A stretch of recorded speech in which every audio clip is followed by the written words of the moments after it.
Salut, c'est Rahma de la chaîne YouTube Morale. Bienvenue sur ma chaîne YouTube. Alors, j'avoue que dernièrement, je me fais un peu rare sur ce réseau, mais croyez-moi, c'est pour la bonne cause. Je suis dans 1000 réflexions justement pour vous proposer un contenu de qualité et que vous allez aimer. Mais toutefois, vous pouvez également me suivre car je suis active sur les autres réseaux sociaux, à savoir Facebook et Instagram, respectivement Morale by Rahma et Morale. En tout cas, c'est un plaisir pour moi de vous retrouver pour cette toute nouvelle vidéo qui va prendre un caractère plutôt militant. Mais on va en parler tout de suite après le générique. Mais avant ça, abonne-toi et active la cloche de notification pour ne pas manquer les prochaines vidéos génériques. Et on se retrouve tout de suite pour parler du sujet du jour.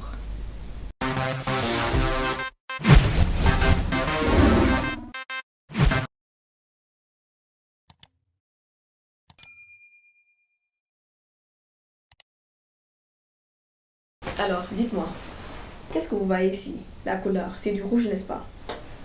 Nous allons aujourd'hui parler des règles. Oui, les règles tout simplement. Parce que il faut lever le tabou, briser les tabous. Nous allons parler des règles à l'occasion aujourd'hui de la journée internationale de la précarité menstruelle. Voilà, pourquoi le 28? Parce que 28, c'est en général le cycle menstruel chez la femme, et 5 correspond au 5e mois de l'année, et 5, le nombre, la durée en tout cas des règles, c'est en général 5 jours. Donc sans plus tarder, je vais vous présenter, je vais me baser sur ce livre. Alors c'est un livre qui a été écrit par une jeune femme militante qui s'appelle Aïssatou Narté Cissé, Stop la précarité menstruelle. Alors comment définit-elle la précarité menstruelle? J'ai vraiment envie de vous partager quelques passages de ce livre. Je l'ai lu hier et ce n'est pas que choquant. Elle assène des vérités en fait. Des vérités qui peuvent choquer, mais sur lesquelles nous devons nous prononcer et essayer d'y remédier. Je vous partage la définition tout de suite et vous en saurez un peu plus. Alors, comment elle définit ça? Par définition, la précarité menstruelle est la difficulté ou le manque d'accès aux protections hygiéniques pour des femmes n'ayant pas les moyens d'en acheter ou pas suffisamment. Madame, précarité menstruelle, bu ñu koy wax mooy jigéen yi nga xam ne bu ñu tolloo ci gis mbaax duñu am njumtukaay yi ñu soxla, maanaam serviette hygiénique yi, tampon, pour mën a dund seen règle yi ci jàmm sans pour autant ñuy am ay tâches di takk ak yooyu. C'est ça en fait. Donc bu ñu jógee ci loolu ñu dem ci statistique. Alors je vais vérifier la page tout de suite et je reviens. En tout cas, c'est un sujet vraiment, c'est un sujet à traiter parce que jusqu'à ce jour, dans des endroits reculés du Sénégal et même à Dakar et en banlieue parfois, il se trouve qu'il y a toujours des jeunes filles, des adolescentes qui n'ont pas accès à des serviettes hygiéniques et qui le vivent très mal, et ça peut causer ça peut avoir comme conséquence l'absentéisme, ça peut se répercuter sur leurs moyennes, parce que lorsqu'elles voient leurs règles à l'école alors qu'elles n'ont pas de serviette hygiénique, soit elles rentrent à la maison, parfois elles peuvent faire des kilomètres pour rentrer à la maison. De toute façon, tout est dans le livre. Tout est dans le livre, je vous promets. Donc, on va parler des statistiques tout de suite. Je vais vous partager quelques statistiques. Donc, elle dit à la page 16, aujourd'hui, des études montrent que près de 500 millions de femmes, élèves, étudiantes, chômeuses, SDF, prisonnières, etc., souffrent de la précarité menstruelle dans le monde. Selon le dernier rapport de l'UNICEF, une fille sur 10 ne va pas à l'école en Afrique par manque de protection hygiénique. Vous vous rendez compte? C'est très alarmant. Et moi, ce qui me choque le plus, c'est les filles, on arrive à se livrer à des choses pas très catholiques pour justement se procurer ces serviettes hygiéniques-là. Elle en cite quelques. Alors, c'est à la page 14. Donc, c'est sur 7 points. Elle parle d'abord de la prostitution clandestine. Parce que, en fait, elle dit, je suis obligée de donner du sexe pour recevoir des protections hygiéniques. Deuxième point, je suis obligée de voler de l'argent pour avoir des protections hygiéniques. Là, nous avons la prostitution. Là, nous rencontrons un deuxième phénomène qui est le vol. Troisième point, je suis obligée de travailler comme domestique pour m'acheter des protections hygiéniques. C'est pas mauvais en soi. Mais quand même, ça peut avoir des répercussions sur les études, en fait, sur les études de la jeune fille. Et c'est vraiment déplorable. Parce qu'il faudrait vraiment trouver des solutions radicales pour déjà donner accès à ces filles-là à une éducation saine, une éducation dans laquelle on n'est pas acculé par certaines choses qui font que ça peut avoir une certaine répercussion dans notre vie à la maison ou dans d'autres choses. Et c'est parfois très très très compliqué. Donc, alors, quatrième point, elle dit, je suis obligée d'utiliser des papiers. Écoutez bien, je suis obligée d'utiliser des papiers ou journaux, morceaux de matelas, des habits, n'importe quoi comme protection hygiénique. Vous vous rendez compte? Honnêtement, je pense, soit peut-être qu'elle a fait des études en communication, je ne sais pas. Le livre est très simple, on comprend tout de suite et elle a cette capacité à nous choquer. Et moi, j'ai lu le livre, je n'ai pas attendu en fait, je l'ai lu d'entrée. Je l'ai lu honnêtement d'entrée parce que ça fait mal, c'était choquant, mais c'était surtout, ça nous sensibilise nous et on se rend compte que peut-être que ça peut être facile pour nous ou d'autres personnes, mais il y en a qui ne peuvent pas en fait, qui ne peuvent pas se procurer juste une serviette hygiénique. Je vais continuer. Le cinquième point, je suis obligée d'utiliser plus de 9 heures par jour une seule protection hygiénique. Là, je reviens sur ma pensée, mon argumentation, qui dit par faute de moyens, la jeune fille ou l'adolescente se retrouve à utiliser une seule serviette hygiénique. Et avant ça, l'autre point, des morceaux de matelas. Quelles sont les conséquences si une fille utilise une serviette hygiénique, une seule serviette hygiénique, alors que normalement on doit changer chaque 3 ou 4 heures la serviette hygiénique. Donc là, il y a de terribles risques sur leur santé. Et le sixième point, je suis obligée de ne pas manger pour m'acheter des protections hygiéniques. Septième point, je suis obligée de rentrer à la maison parcourant à pied environ 5 km sans protection hygiénique. C'est juste sidérant, c'est aberrant, c'est nonsense. Honnêtement, il faut quand même trouver des solutions. Si on ne peut pas au moins s'offusquer de cette situation-là, parler afin que ceux qui sont habilités à mettre en place, trouver des stratégies pour justement remédier ces tares-là, ces râles, je suis obligée de râler sur ça parce que c'est inconcevable à l'ère où nous sommes que toujours des jeunes filles rencontrent ces problèmes. C'est vraiment triste. C'est vraiment triste. Donc, je pense sincèrement, j'estime qu'il est vraiment temps de lever ces tabous, de les briser, d'en parler et poser des actions concrètes pour maintenir ces filles à l'école parce qu'il y a énormément de conséquences sur leur santé, sur leur éducation. Vous vous rendez compte, la prostitution, il y a énormément de risques. Le VIH, elle le cite également, elle en a parlé dans le livre.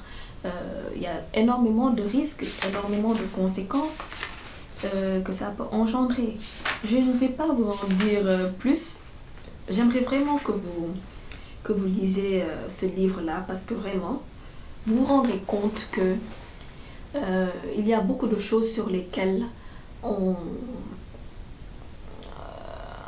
on ne fait pas focus en fait. Il y a beaucoup de choses qu'on laisse passer alors que c'est pas loin de nous, c'est tout près. C'est tout près, malheureusement. J'ai eu également le plaisir de faire intervenir des jeunes filles, des femmes, des dames qui ont voulu donner leur impression, partager leur avis sur ce fléau qui touche pas mal de jeunes filles dans le pays, au Sénégal, dans des coins reculés du Sénégal. Et elles vont nous partager leurs avis sur cette question, faire des témoignages également. Et voilà, c'est compliqué, c'est vraiment compliqué. On va tout de suite voir ces témoignages-là et on se retrouve tout de suite.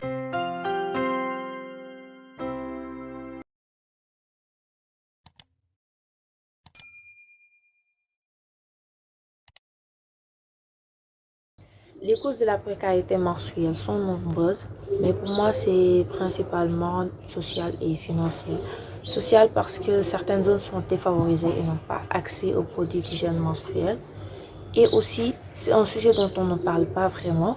Par exemple, si je veux demander une serviette à une camarade à l'école, je le fais de façon discrète.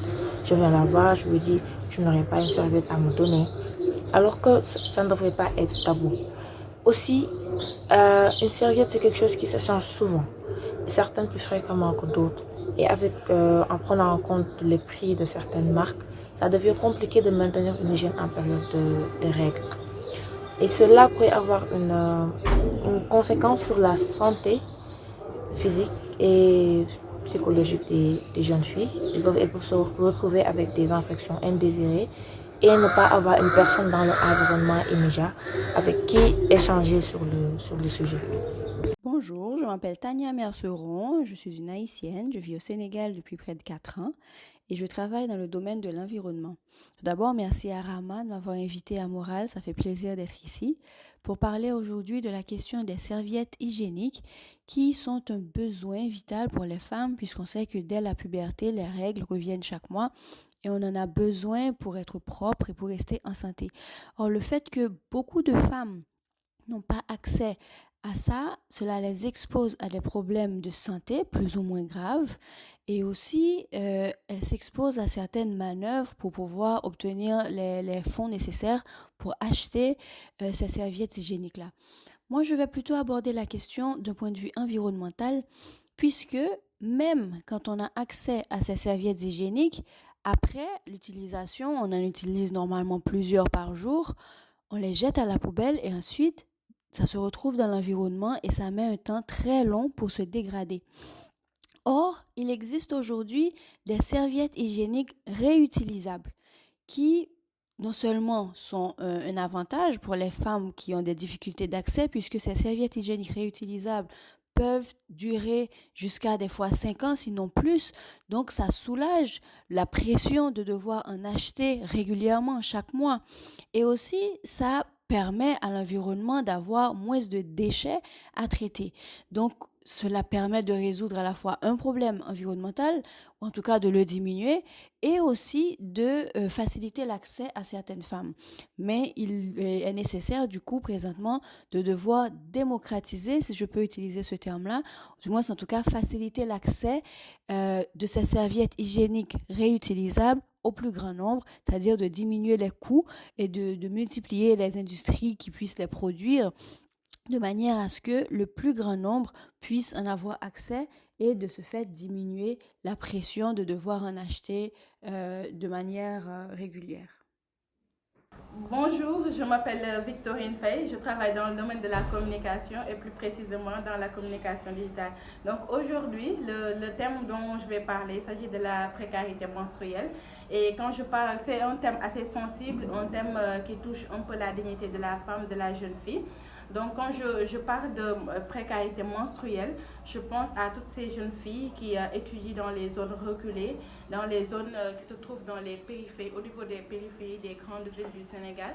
Donc dans ces zones-là, au regard de la situation économique qui parfois pose problème, les jeunes filles sont parfois confrontées à des difficultés pour avoir accès à des serviettes hygiéniques.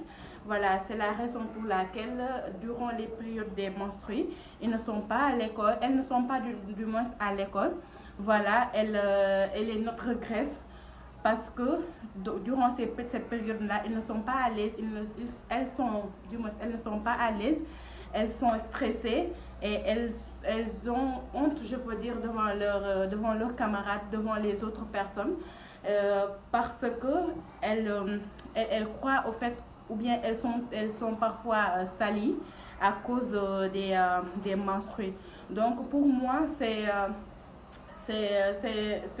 thème qu'il faut aller débattre au niveau de ces écoles-là pour faire savoir en tout cas aux élèves ou bien même à toutes les femmes, je peux dire, de ces zones périphériques-là, qu'il existe des outils, des moyens, je voulais dire, des moyens à moindre coût, des serviettes hygiéniques à moindre coût dont elles peuvent utiliser.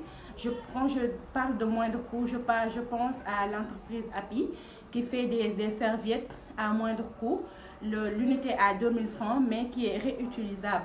Et cette serviette-là, on peut l'utiliser durant toute la journée et pour une période de 2 ans. Donc, à chaque fois, on peut le laver et on peut le réutiliser.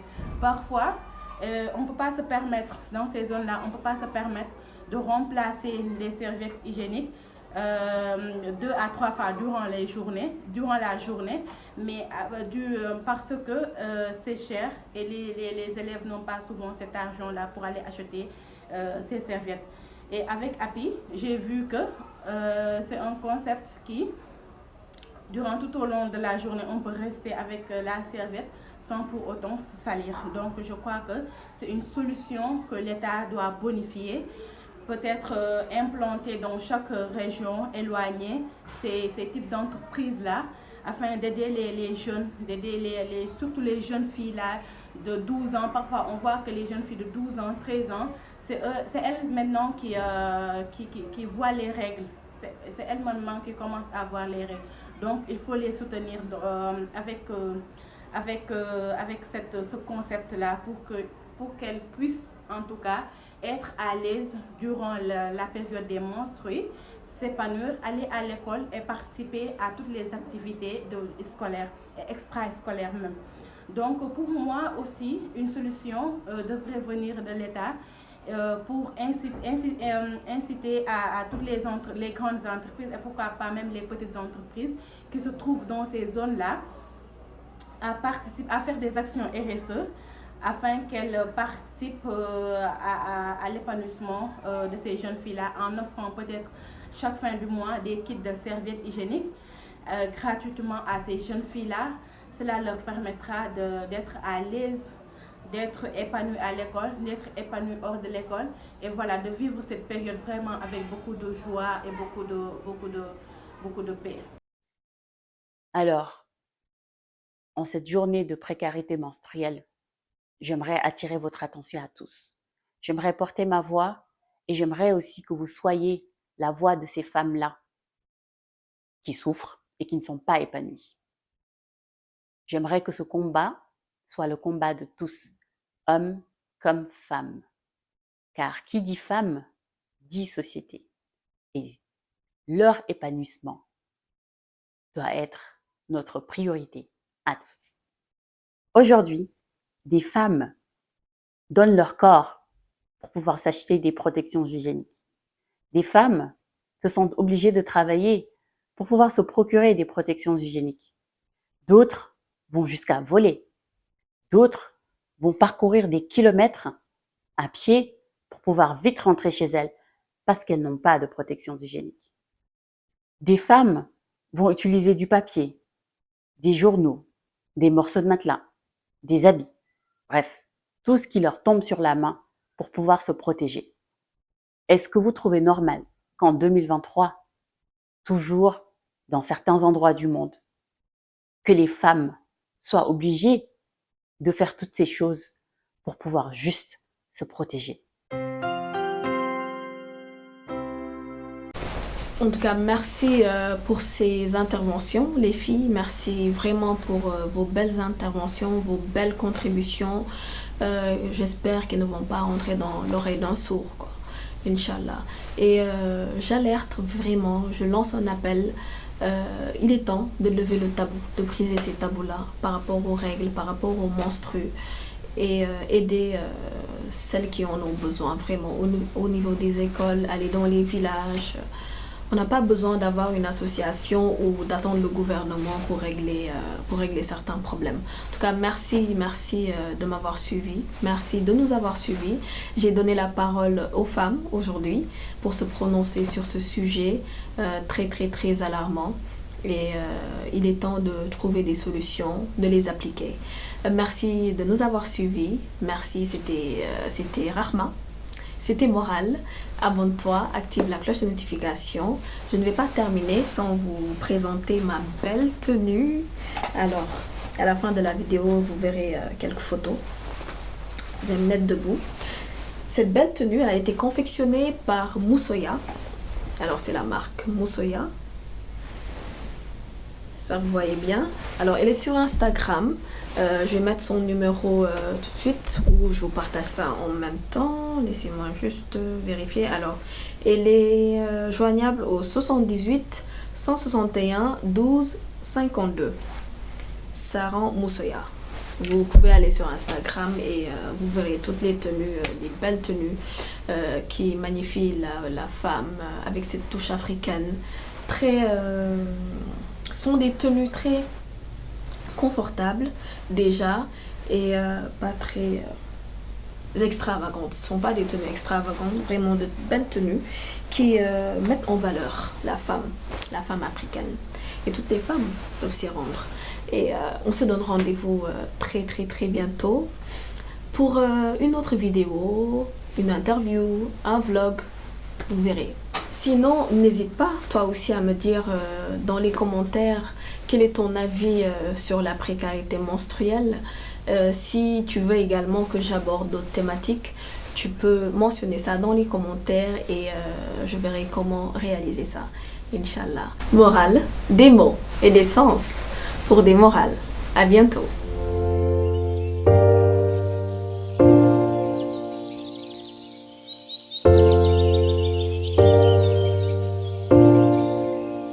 Feel good.